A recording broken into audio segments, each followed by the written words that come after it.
Hmm. Yeah. Yeah. I'm gonna use that. What do you guys think?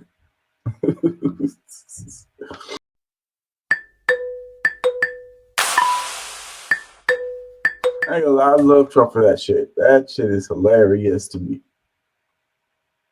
Biden and Netanyahu have finally talked, but their visions still clash for ending Israel-Hamas war. Looks like they're embracing each other in the photo. I mean, it don't look like a clash to me. Is there a video clip for this?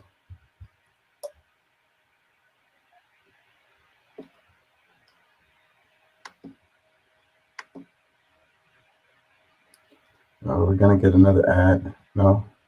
Mr. President, is a two-state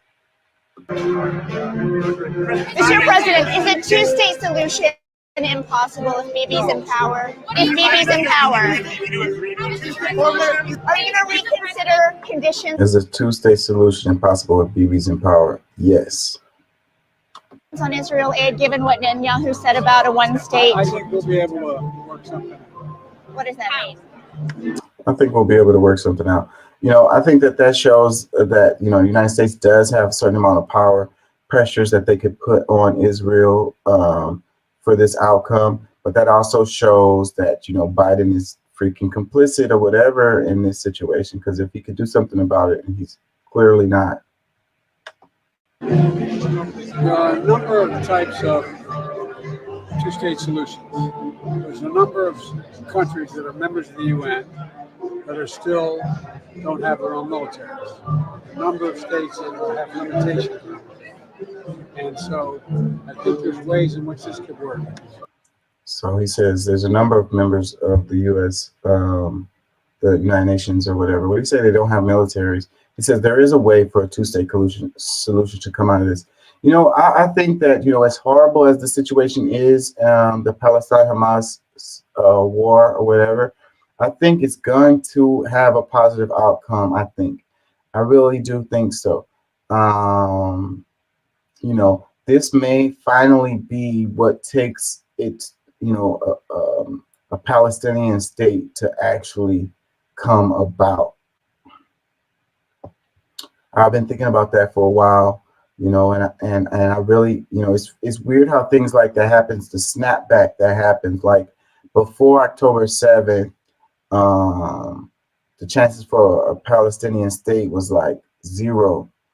And now I think that opportunity has increased dramatically for there to be a result in a true Palestinian state within the same region. It won't be like they can move the Palestinians to somewhere else and give them a state. That's not how that's could work out. I mean, they've been talking about it. Like Israel has been talking about shipping a lot of Palestinians to different, like somewhere in Africa, working with other African countries or whatever. A lot of Palestinians are in Russia right now. We got a huge amount of Palestinian refugees. That's something that's not really being covered in the media. But I guess it's common sense if you think about all of the bombing and how much stuff has been destroyed. The ones that can have a way to get out or can get out, find a way out, they are, But that doesn't mean that these people aren't going to want to return to their homes, their homeland. Their homes have been destroyed. You can rebuild, So yeah, I think that as terrible as the Israel-Hamas war has been, this might be the greatest opportunity for a Palestinian state in decades. But Bibi has Since Clinton said he's opposed to any of two-state solutions. So what is he open to? I'll let you know. Did you talk about it this morning?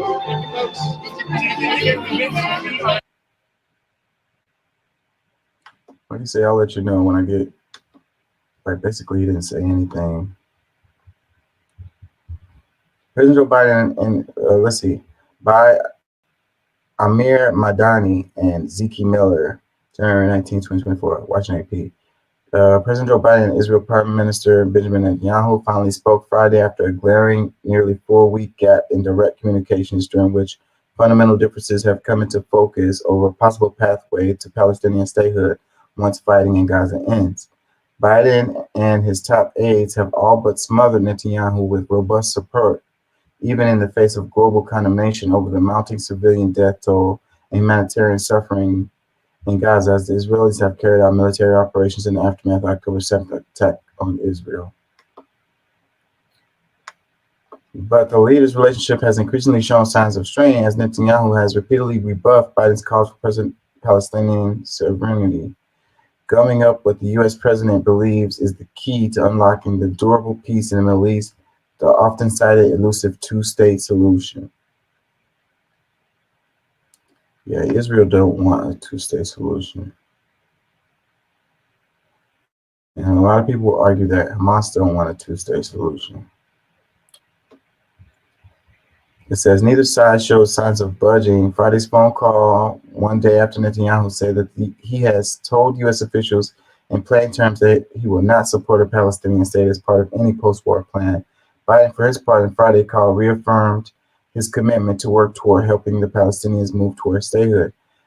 As we're talking about post-conflict Gaza, you can't do that without also talking about the aspirations of Palestinian people and what they need, what that needs to look like for them, said National Security Council spokesman John Kirby. The leader spoke frequently in the first weeks of the war, but the regular cadence of calls between Biden and Netanyahu, who have had hot and cold relationships for over 3 decades, has slowed considerably. Their 30 to 40-minute call Friday was their first conversation since December 23. Yeah, well, they're in wartime over there. It's not like he really has time to just be sitting on the phone with his booty buddy. Investigate